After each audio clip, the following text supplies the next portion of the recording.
And UN High Commissioner for Refugees Special Envoy Angelina Jolie visited the Domi's refugee camp in West Mosul on Saturday. Her visit coming less than a year after Mosul was liberated from 3 years of ISIS control.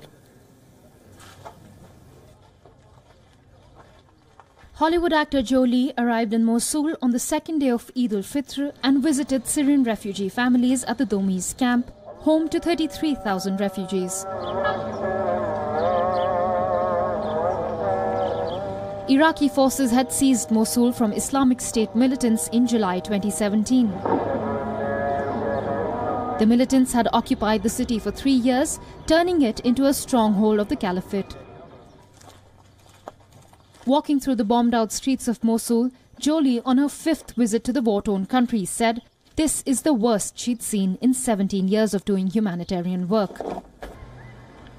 This is the worst devastation I've seen in all my years with UNHCR. And there are bodies in this rubble that stay here. And you can smell the bodies. Jolie called on the international community to help rebuild and stabilize the Iraqi city, where she said many people still have no running water, medicine or assistance to rebuild their homes. They're here on their own with very little support, next to nothing. And they're rebuilding themselves with their bare hands. They're moving the rubble with their bare hands.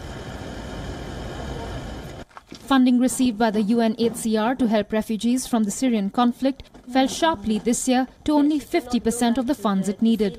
The UNHCR claims that the number of displaced people globally are quote-unquote the highest they have ever seen.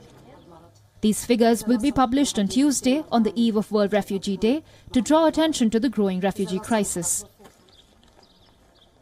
Bureau Report, WION.